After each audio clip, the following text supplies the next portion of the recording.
പാലക്കാട് രൂപത 50 വർഷം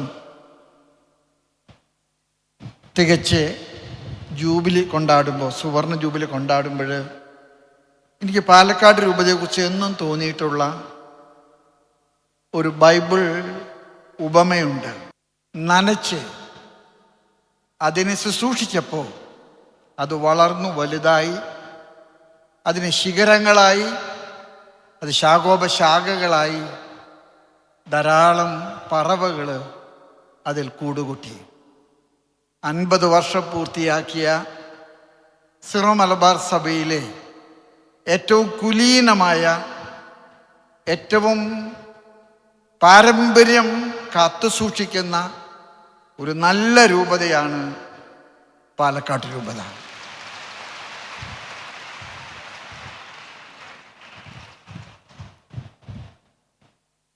ആയിരത്തി 1974 ജൂൺ മാസം 20-ാം തീയതിയാണ് പാലക്കാട് രൂപതയുടെ സ്ഥാപനത്തിൻ്റെ തിരുവെഴുത്ത് പുറത്തു വരുന്നത്.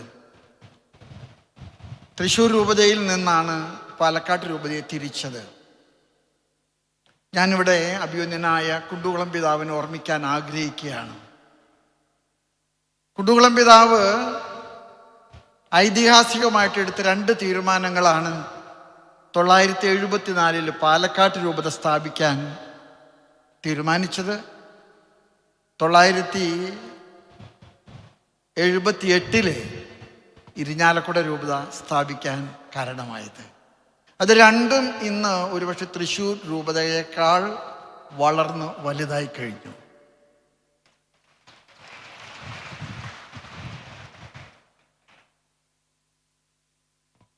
ഈ കടുകുമണിയെ നനയ്ക്കാനായിട്ട് ആദ്യം ദൈവം നിയോഗിച്ചത് ഇരുമ്പം പിതാവിനെയാണ്. എനിക്ക് ഒരുപാട് ഹൃദയ അടുപ്പമുള്ള ഇരുമ്പം പിതാവ്. ഞാൻ വെസ്റ്റ് ചെയ്യാനായിട്ട്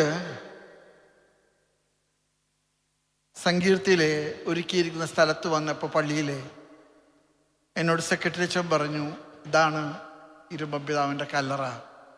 ഞാൻ ഉടുപ്പിടുന്നതിന് മുൻപ് അവിടെ മുട്ടുകുത്തി കമിഴ്ന്ന് ഇഷ്ടത്തോടുകൂടി ആ കബറിടം ചുംബിച്ചു. കാരണം പിതാക്കന്മാരിലെ വിശുദ്ധിയുടെ ഒരു നക്ഷത്ര തേജസ്സാണ് ഇരുമ്പം പിതാവിനുള്ളത്. ഇരുമ്പം പിതാവ് പാലക്കാട്ടുകാർക്ക് നൽകിയ ഒരു വലിയ സ്വത്വബോധമുണ്ട്. അതെന്താണെന്നറിയാമോ? കാശുകൊണ്ട് ഒന്നും നടക്കില്ല മക്കളെ, ദൈവത്തിൽ ആശ്രയിക്കുക. ഇന്ന് പാലക്കാട് രൂപത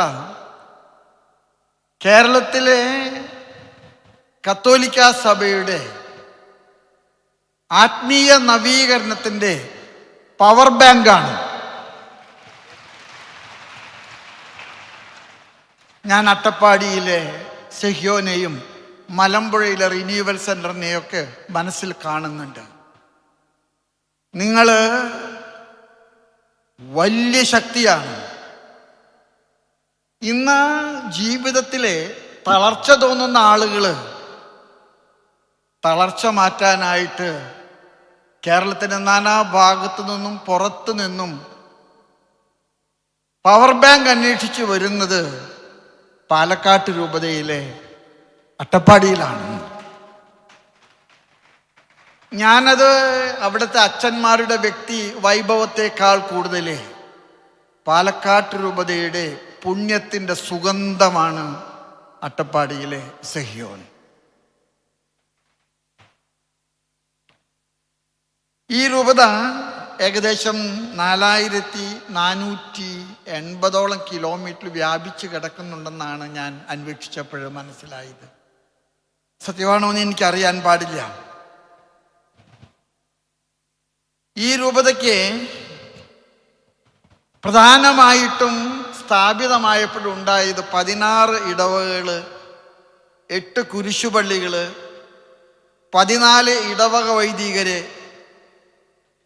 20,000-ഓളം കത്തോലിക്ക വിശ്വാസികൾ, ഒരു ചെറിയ കടുകുമണി.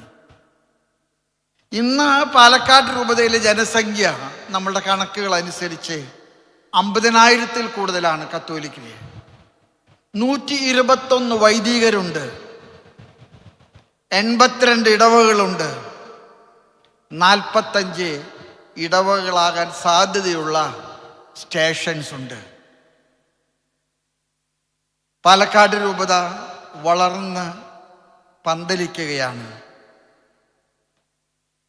20 വർഷക്കാലം പാലക്കാട്ട് ജീവിച്ച ഇരുമ്പൻ പിതാവ് നമ്മുടെ അഭിമന്യ പിതാക്കന്മാരിലെ വിശുദ്ധിയുടെ സോപാനത്തിലേക്ക് വിളിക്കപ്പെടാൻ അർഹതയുള്ള ഒരു പുണ്യപിതാവായിട്ട് ഞാൻ മനസ്സിൽ കാണുന്നുണ്ട്.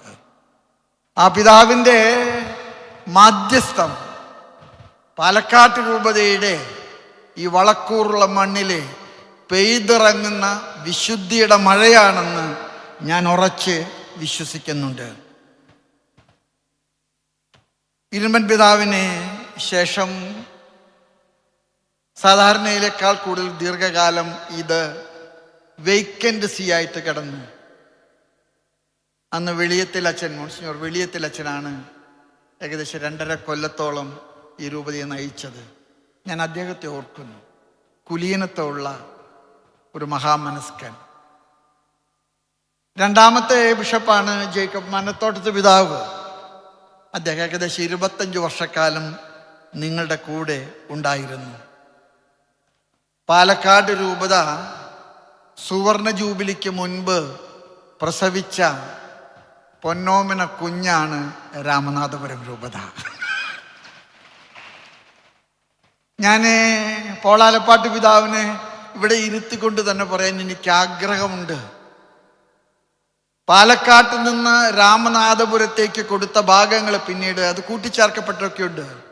ഉഴുത് മറിച്ച് പാലക്കാട്ടത്തെ വൈദികരെ വിത്തെറിഞ്ഞ് വളമിട്ട് നനച്ച് പറുദീസയാക്കിയ ഒരു മേഖലയാണ് ഇന്നത്തെ രാമനാഥപുരം രൂപത. ഒരിക്കലും മറക്കാൻ പറ്റുകയില്ല. രാമനാഥപുരം രൂപത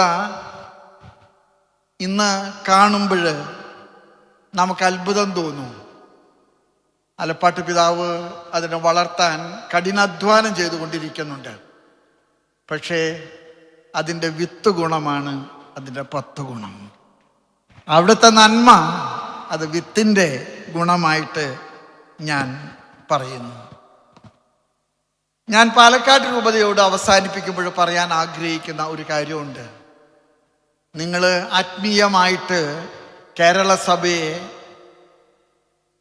ശക്തിപ്പെടുത്തുന്ന പവർ ബാങ്കാണ്. നിങ്ങളുടെ ആളുകൾ സാധാരണക്കാരും നല്ലൊരു ശതമാനം കർഷകരും സാധുക്കളുമാണ്. പക്ഷെ അവർക്കൊരു പ്രത്യേകതയുണ്ട്. അവരുടെ വിശ്വാസത്തിന് വേണ്ടി അവർ എന്ത് ത്യാഗവും ചെയ്യും. വിശ്വാസം കാത്തു സൂക്ഷിക്കുന്നതിൽ അവരെന്നും വളരെ വളരെ മുന്നോട്ട് പോയിട്ടുണ്ട്. നമ്മൾ ചിലപ്പോഴൊക്കെ ഈ പെട്രോൾ പങ്കിൽ വണ്ടിക്ക് ഡീസൽ അടിക്കാൻ ചെല്ലുമ്പോൾ അവിടെ എഴുതി വെക്കുന്ന ഒരു പരസ്യം കണ്ടിട്ടുണ്ട്. അത് വളരെ സത്യമാണ്. ഇവിടുത്തെ പമ്പ് എക്സ്ട്രാ മൈല് കിട്ടുന്ന പമ്പാണ്.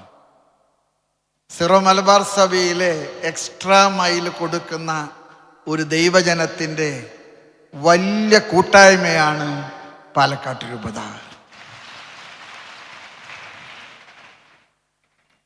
നിങ്ങളുടെ സന്യസ്തരും നിങ്ങളും അൽമായരും വൈദികരും അൽമായരൊക്കെ ചേർന്ന് നടത്തുന്ന താളം തെറ്റാത്ത പിച്ചു പോകാത്ത ഒരു സ്വർഗീയ ലാഹാലാഹ സ്വസ്ത്രഗീതമാണ് പാലക്കാട്ട് രൂപത എന്ന് അഭിമാനത്തോടുകൂടെ ഞാൻ നിങ്ങളോട് പറയുകട്ടെ. നിങ്ങൾക്ക് ഇനിയും ഒരുപാട് ദൈവാനുഗ്രഹം ഉണ്ടാകണം. എനിക്ക് നിങ്ങളൊരു നിർദ്ദേശമുണ്ട്. നിങ്ങൾ പഞ്ചാബിലേക്ക് പോയിട്ടുണ്ട്. പഞ്ചാബിലെ നിങ്ങൾ കഠിനമായിട്ട് അധ്വാനിക്കുന്നുണ്ട്. 5ഓളം അച്ഛന്മാർ പാലക്കാട് നിന്ന് പഞ്ചാബിലേക്ക് പോയിട്ടുണ്ട്. ഞാൻ നിങ്ങളോട് പറയാൻ ആഗ്രഹിക്കുന്നു, സീറോ മലബാർ സഭയ്ക്ക് ഇന്ത്യ മുഴുവനും ഇന്ന് അതിർത്തികൾ വ്യാപിച്ചു. ഗൾഫിലേക്ക് പോകാൻ സീറോ മലബാർ സഭ ഒരുങ്ങിക്കൊണ്ടിരിക്കുകയാണ്. ഞാൻ മാർപ്പാപ്പയെ കണ്ടപ്പോഴും മാർപ്പാപ്പ എന്നോട് പറഞ്ഞു, the next horizon of your growth shall be your missionary work. അതുകൊണ്ട് പാലക്കാട്ട് രൂപത ഈ ജൂബിലിയുടെ ഓർമ്മയ്ക്കായിട്ട് കൂടുതൽ കാലം പ്രേക്ഷിത പ്രവർത്തനങ്ങളിലേക്ക് യാത്ര ചെയ്യുന്ന ഒരു രൂപതയായിട്ട് തീരാൻ ദൈവം ഇടവരുത്തട്ടെ എന്ന് ഞാൻ പ്രാർത്ഥിക്കുന്നു. മാർ യൗസേപ്പ് പിതാവ് നിങ്ങളുടെ സ്വർഗീയ മധ്യസ്ഥനാണ്, സാധുവാണ്, സാധാരണക്കാരനാണ്, മരപ്പണി കൊണ്ട് ജീവിച്ച ആളാണ്. പക്ഷേ യൗസേപ്പ് പിതാവിൻ്റെ മാധ്യസ്ഥം നിങ്ങൾക്ക് കോട്ടയും കാവലുമായിരിക്കട്ടെ. ദൈവം നിങ്ങളെ അനുഗ്രഹിക്കട്ടെ. Thank you very much.